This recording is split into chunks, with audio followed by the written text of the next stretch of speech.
Lentement, lentement, lentement. Voilà, deux épisodes qui, je dirais pas qu'ils sont inutiles, surtout le deuxième, mais voilà, qui une fois de plus donnent pas l'impression d'être très poussés, font pas avancer énormément de choses.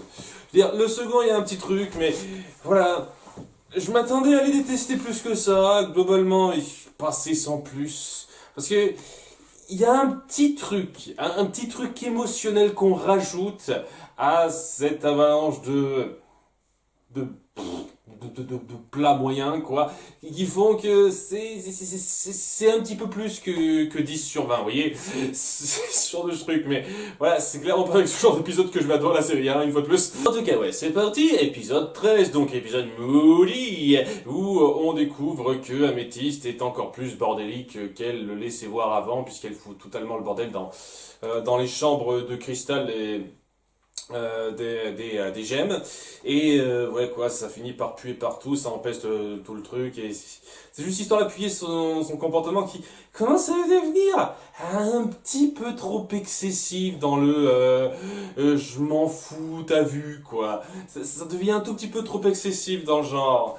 Je veux dire, jusqu'à présent, j'arrivais un petit peu à accepter ça, c'est clairement la gemme que j'aime le moins, améthyste, mais j'espère qu'il va y avoir un peu d'évolution en dépit de ça. Parce que ça commence un tout petit peu à devenir lourd. Voilà. Donc, ouais, elle est du genre crade, ça la dérange pas. Et c'est à ce moment-là, dans tout ce fatras, que Steven voit une photo des gemmes et de sa mère qui combattent un truc. Ils étaient partis en bateau, je sais pas trop. C'est un détail pas important, ça. Voilà, le truc dont il se rend compte, c'est qu'elles sont habillées d'époque et que c'est normal parce que c'était il y a très longtemps. Et Steven se dit, waouh, vous êtes super âgé en fait, ouais, notre âge c'est indéfinissable ou un truc comme ça, quoi, on est vraiment éternel, sauf si bien entendu on nous tue de façon directe comme ça, mais normalement c'est bon, on est assez éternel sur le principe du vieillissement, hein, on ne vieillit pas. Et il y a Steven qui se dit, ouais, vous avez dû fêter des anniversaires, non, et c'est là qu'il se dit, oh ben d'accord, on va fêter vos anniversaires, ça va être trop cool. Il force un petit peu le truc pour fêter quelque chose avec elle, et c'est une suite de moments médiocres, histoire d'appuyer un petit peu une fois de plus que Steven veut s'amuser avec elle, veut faire partie de la bande et leur faire plaisir. Donc c'est ce côté un peu mignon une fois de plus qui se ressent là-dessus, mais c'est tellement sans intérêt, les trucs à la con qu'on crée, la piñata, le clown qui se prend une tarte à la crème, ce genre de conneries, quoi. Je veux dire, sérieusement, quoi, ils savent pas ce que c'est que la tarte à la crème. Le coup de la tarte à la crème, c'est le gag vieux comme le monde. Elles savent même pas ce principe de base. Elles ont pas la télé. Et ça leur arrive jamais de se détendre, de regarder la télé, de faire gaffe un tout petit peu au monde qui est autour d'elles, un tant soit peu. Je dirais, une fois de plus, quoi, à quelques moments, on voit qu'elles ont quelques connaissances des coutumes sociales humaines. Ah, elles savent commander une pizza, faire certains trucs, quoi. Elles sont pas complètement à la traîne, à la ramasse par rapport à ça. Mais il y a des trucs qui sont évidents qu'elles savent pas. Pour le plaisir de faire du gag un peu à la visiteur, vous voyez. C'est-à-dire ces personnages qui ont une mentalité totalement différente de celle que nous, humains, normaux, on connaît, quoi. Et donc, lorsqu'elles découvrent ça, elles sont un petit peu, oh, mais qu'est-ce que ça veut dire? Et c'est pas super drôle. Surtout quand, dans un autre épisode, il y a quelques temps de ça, on a vu qu'elle connaissait parfaitement le principe de fêtes foraines et d'attractions, par exemple. Voilà, l'attraction des tasses, ils l'ont fait ensemble, et elles semblaient connaître le principe. Donc elles savent ce genre de choses, elles socialisent un petit peu ces femmes-là. Donc le fait qu'elles connaissent pas, c'est n'importe quoi. Je suis désolé, c'est complètement con, et ça force un type de gag que je trouve pas particulièrement marrant en soi, quoi. Je veux dire, ça peut faire un tout petit peu sourire, ça m'a pas fait soupirer à fond, mais ça vole pas super haut. Et ça rabaisse les personnages pour de la connerie et pas très intéressante.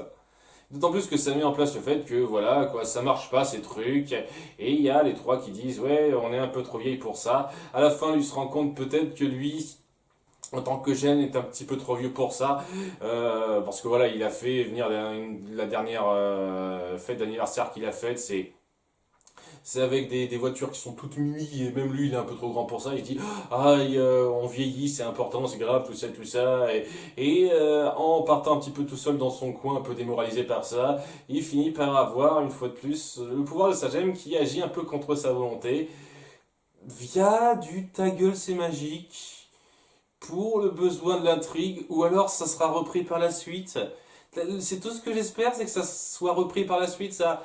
Parce que voilà quoi, il est tellement affecté par ça que sa gemme réagit et le fait vieillir un petit peu par rapport à son état d'esprit, quoi.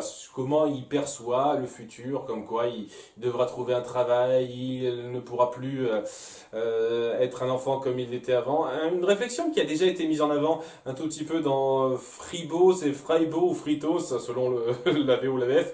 Voilà, hein, ça, on essaye de mettre un tout petit peu plus en ça en avant, ce qui peut être un peu cool, ça aurait été cool de faire une suite par rapport à ça parce qu'il n'y a pas vraiment de lien. Et voilà quoi, il vieillit en même temps qui réfléchit à ça. Il fait pas trop gaffe au début, mais au bout d'un moment, il verra son reflet dans une glace lorsqu'il ira voir Lars là où il commande ses donuts et il finira par se dire, ah, par paniquer, ah mon dieu, je vieillis, qu'est-ce que je fais. Et au bout d'un moment, il y aura son lion de compagnie qui sera venu le chercher pour l'amener auprès des filles pour qu'elles essayent de faire quelque chose et elles savent pas trop quoi faire parce que c'est un cas un peu particulier. Une fois de plus, il est à moitié humain. Ouais, c'est ce qui est un peu parti bizarre. Comment il a été conçu exactement? Parce que ça, on dit que sa mère s'est faite disparaître pour lui donner naissance. Je sais plus exactement comment ça a été formulé ça. Donc, comment ça se passe avec son père en fait? Ils ont conçu ça et le fait d'être enceinte, pour donner naissance à l'enfant, il faut disparaître et éteindre sa vie ou je sais pas quoi pour que je suis sûr qu'il y aura une réponse à ça. Le truc qui m'a plu là-dedans, c'est le fait que nos filles sont vraiment bouleversées par ça et paniquent, ne savent pas trop quoi faire. Elles essayent un petit peu de l'égayer pour qu'il retrouve un petit peu son âme d'enfant en faisant ses jeux, etc. Ça a pas l'air de marcher, mais il y a quelque chose qui le fera un petit peu tiquer là-dedans, qui le fera un petit peu revenir à son âge, des âges plus jeunes, parce que là il était sur le point de crever de vieillesse, et au bout d'un moment il finira par retrouver sa vraie mentalité d'enfant, et donc retrouver son corps d'enfant. J'imagine que ça a rebloqué à ce moment-là, ou alors à nouveau, peut-être qu'on essaiera de jouer là-dessus en montrant que lorsque Steven aura une mentalité, une réflexion plus poussée, plus mature, ça le fera vieillir comme ça. Si c'est repris par la suite, ce sera un point positif par rapport à ça, par rapport à cet épisode, mais je sais pas, j'ai quelques petits doutes quand même. Voilà, c'était très plat, honnêtement, la grande majorité de l'épisode. La seule chose qui l'empêche d'avoir une espèce de petit, du moyen, c'est que, ouais, j'ai quand même beaucoup aimé le moment émotion où nos filles essayent tout pour que Steven ne meure pas. Voilà, il y a Pearl qui peut pas s'empêcher de pleurer. Il y a Garnet qui perd son sang-froid, son calme, ce qui est super surprenant à voir parce que elle est vraiment pas du genre à perdre son calme facilement. C'est assez joli, quoi. Ce moment émotion pendant une minute où elles croient le perdre, où elles font un petit peu tout, elles savent pas trop quoi faire, elles réfléchissent difficilement, tout ça, c'est assez fort pour montrer l'attache qu'elles ont envers ce petit garçon. C'est pas mal. Voilà, c'est ça qui rehausse le niveau de cet épisode, qui le rend passable. Voilà. Et ça va être un peu le même principe pour l'épisode suivant, même si ça fait un petit peu progresser quelque chose, puisqu'on va repartir sur la mère de Steven qui a créé, fut un temps, enfin elle a surveillé, je sais pas si elle a créé ou surveillé, une espèce de tas de mousse magique qui semble s'attaquer à n'importe quel corps qui s'approche d'eux. Ce qui n'est pas super clair en fait, pourquoi elle fait ça, cette mousse. Par rapport à la fin, j'y viendrai. En tout cas, voilà quoi, c'est un truc que la mère de Steven surveillait avant, et les trois filles, les trois gemmes ne savent pas exactement comment faire ça, et donc elles se disent, ok, pour commencer à contenir ça, on va d'abord créer une espèce de limite avec du ruban de police, hein, parce qu'elles peuvent faire ça. Oui, c'est un truc, un pouvoir de Pearl, ça aussi, qu'on nous balance comme ça. Elle peut faire ça, elle peut créer des objets comme ça par la pensée, n'importe lequel. Pas juste une arme magique ou un truc comme ça, je peux créer du ruban de police. Je peux créer n'importe quoi, hein. Quand elle s'ennuie seule la nuit, hein, je pense qu'elle a de quoi s'occuper alors. Donc, ouais, elle crée du roman de police, elle délimite la zone, les filles, et il y a Steven qui se dit, tiens, vous voulez manger quelque chose? Non, ok, bah, je vais manger tout seul. Et elles ne sont nulle part après. On les voit plus. Elles ont dit on va réfléchir à un moyen de faire ça, mais apparemment elles réfléchissent loin de là, quoi. Puisque on les verra plus et on reviendra sur cet endroit-là, quoi. C'est pas pour rien qu'on a introduit ça dans cet épisode quand même. Mais bon, on va passer la majorité du temps d'épisode sur Lars. Donc voilà, le fameux personnage qu'on voit depuis le début, je crois qu'il est apparu dans tous les épisodes sauf un ou deux, quoi. Il est toujours présent, il y a toujours une petite apparition, un micro-rôle d'apparition à jouer, quoi qu'il arrive. Et là, il va avoir un rôle plus central puisque il essaye de traîner avec des jeunes cool du coin. Il y en a une qui s'appelle Jenny, et un autre qui s'appelle Rock, il me semble. Enfin, le truc à retenir sur lui, c'est que c'est le fils du maire, qu'on avait déjà vu dans l'épisode 6, me semble-t-il. Oui, il me semble que c'est ça. On essaie de jouer un petit peu là-dessus. J'imagine que si c'est intelligent, on créera plus de choses par rapport à ces liens-là. Et donc voilà, il essaye un petit peu de traîner avec eux, mais il hésite, il est un peu penaud, quoi. Et il y a Steven qui est plus direct, lui, il réfléchit pas à comment être cool, etc. Il vient leur parler, et le courant passe. Voilà, grâce à ça, ils arrivent à traîner ensemble avec ces trois-là. Et Lars essaye de se la jouer cool, tandis que Steven est totalement direct et franc. Et vous voyez le truc basique, quoi. Lars essaye de dire, ah, moi je suis cool, pas lui. Et c'est Steven qui se fait bien voir, et Lars qui se fait mal voir, parce qu'il a des remarques pas super bien faites par rapport à ce que pensent les autres. J'ai l'impression, en plus, à 2-3 moments, qu'ils le font exprès, quoi. Juste pour le rabaisser tellement c'est forcé. C'est cette espèce de dynamique qui se répète en boucle, quoi. Genre Steven est franc, ça passe bien avec les autres. Lars essaye d'être cool, non, on n'est pas d'accord avec toi, là. Ah merde, voilà, ce genre de truc. Ça se fait, je sais pas, une bonne demi-douzaine de fois facilement. Et c'est pas une frustra, quoi. C'est une dynamique pas particulièrement drôle. C'est un peu de la perte de temps, c'est histoire d'appuyer qu'il essaie de se faire des copains. Et s'il essaye de reporter les problèmes qu'il a sur Steven, parce qu'il n'est pas pleinement sûr de lui. On sent qu'il y a un petit peu ça qui est mis en place. Voilà, ça jouera un petit rôle à la fin, quoi, et ça permettra un petit développement. C'est pour ça que je déteste pas ça autant, mais je vous jure que pendant la grosse moitié d'épisode, c'était à bâiller d'ennui. Il n'y avait rien d'intéressant, de palpitant dans la dynamique qu'on crée. Vers la fin, ça devient un petit peu plus intéressant, puisqu'ils décident, comme par hasard, ce groupe-là, de rendre une petite visite au lac où il y a la mousse en question, bien entendu. Bien entendu. Je sais pas pourquoi ils ont entendu dire que ce coin était cool, je sais pas quoi. C'est juste qu'il fallait qu'ils soient là pour amener ça. C'est de l'écriture un peu feignante, hein, je trouve, mais bon, voilà. Il se trouve là, il y a Steven qui a un petit peu peur, qui essaye de les dissuader sans dire la vérité directement, mais bon, je vais pas trop lui en tenir rigueur, j'imagine que ça doit être pas simple à expliquer. Et à cause de ça, les trois jeunes font pas trop gaffe, se baignent, ils sont attaqués par la mousse, alors que Lars, qui se rend compte de ça, finit par se dire c'est ta faute Steven, c'est encore toi qui gâches ce que je peux avoir, c'est à cause de ta crétine de mère qu'on en est là. Et il y a Steven qui le prend super mal. Quoi, comment ça, ma crétine de mère? J'ai jamais connu ma mère, moi. Et il y a ce moment assez fort, une fois de plus, d'émotion qui s'instaure bien dans cette espèce de relation entre eux. Le fait que Steven, il est super conciliant avec Lars, en dépit du fait que oui, Lars le traite pas super bien.